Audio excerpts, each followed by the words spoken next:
मराठवाड्यातला घनसावंगी विधानसभा मतदारसंघ गेल्या वर्षभरापासून चर्चेत आलाय, मुख्यतः जरांगे पाटलांच्या आंदोलनामुळे।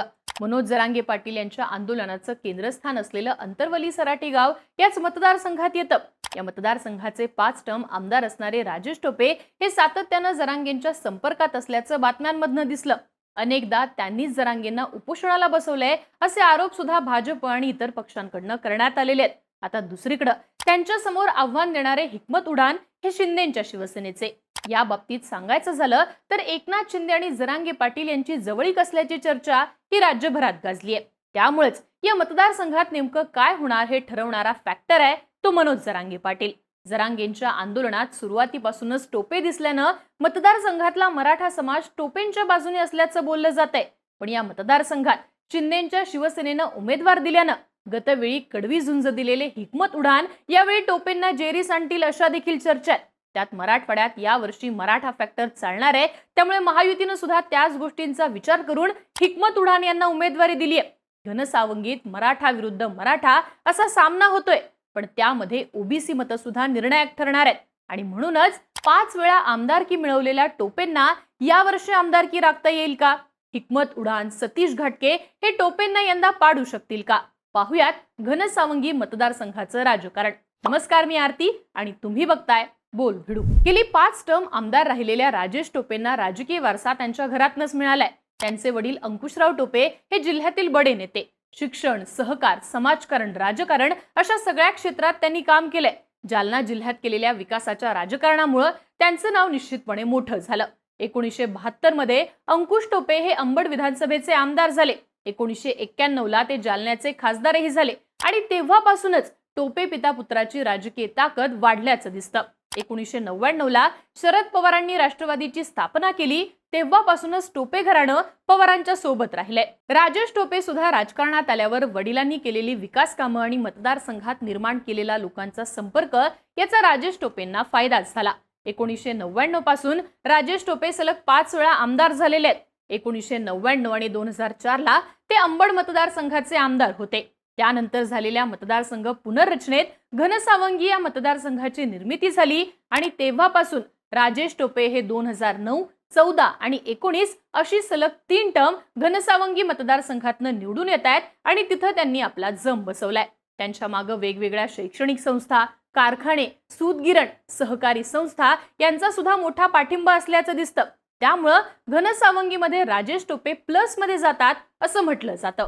पण इतकी मोठी ताकद असताना सुद्धा मागच्या म्हणजे 19 विधानसभा निवडणुकीला राजेश टोपेंना शिवसेनेच्या हिकमत उडान यांनी तगडं आव्हान दिलं होतं। टोपेंच्या प्रचारासाठी इकडे शरद पवारांच्या सभा झाल्या, तर तिकडे हिकमत उडान यांच्यासाठी उद्धव ठाकरेंच्या प्रचार सभा झालेल्या। आजवर केलेल्या कामाचा पाढा हा राजेश टोपेंच्या प्रचारात वाचण्यात येत होता, तर तिकडे हिकमत उडान यांच्याकडनं टोपेंवर मतदारसंघातल्या प्रश्नांवरनं आरोपांच्या फैरी केल्या जात होत्या।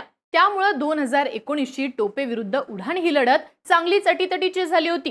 त्यामुळे मतदारसंघात टोपेंच्या विरोधात वातावरण निर्मिती करण्यात विरोधकांना यश आल्याचं बोललं जात होतं आणि म्हणूनच की काय 2019 ला राजेश टोपेंची आमदारकी हातात न जाणार अशाही चर्चा होत होत्या।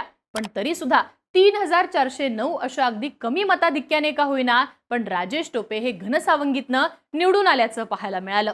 पण 2019 नंतर राज्यातलं राजकारण बरंच बदललंय। राजकीय समीकरणं बदलली आहेत, 2 मोठे पक्ष फुटलेत आणि घनसावंगीमधले 2 प्रमुख राजकीय विरोधक या बदललेल्या राजकीय परिस्थितीत एका बाजूला आले होते।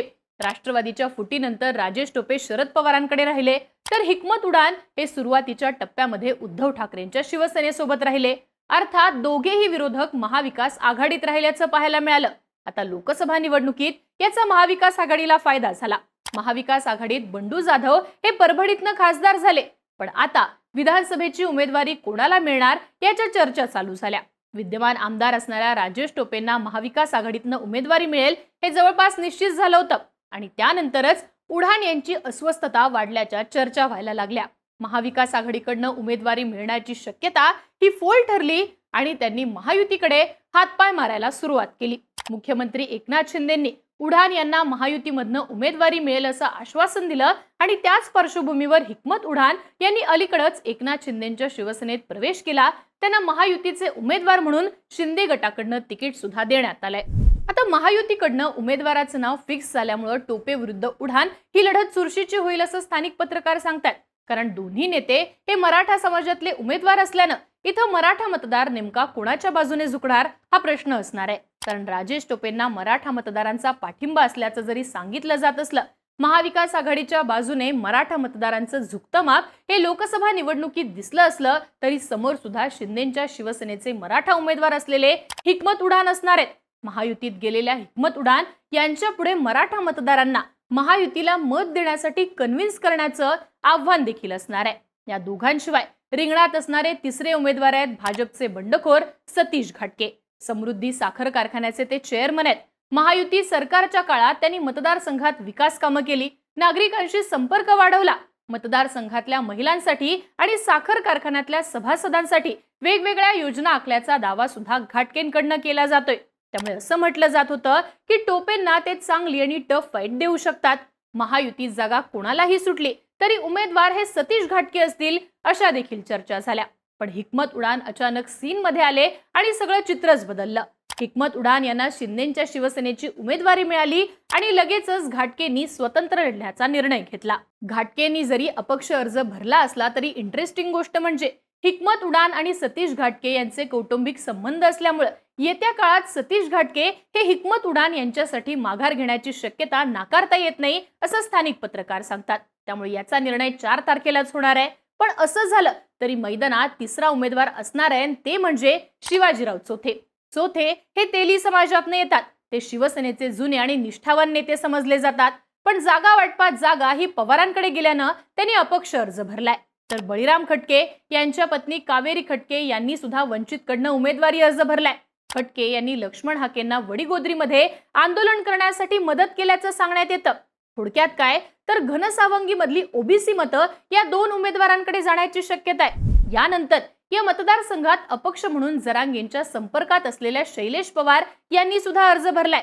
त्यांना मनोज जरांगे पाटील मैदानात ठेवणार की अर्ज मागे घ्यायला लावणार यावर सुद्धा इथली बरीच समीकरणं ठरणार आहेत. आता या सगळ्यामध्ये सगळ्यात महत्त्वाचा मुद्दा तो म्हणजे या मतदारसंघातली जातीय समीकरण. मराठा आंदोलनाचा फटका कमीत कमी बसावा म्हणून रिंगणामध्ये असणारे उमेदवार हे मराठा समाजाचेच देण्यात आल्याचं बोललं जाते. चर्चेतल्या नावावरनं तरी ते स्पष्ट होताना दिसते.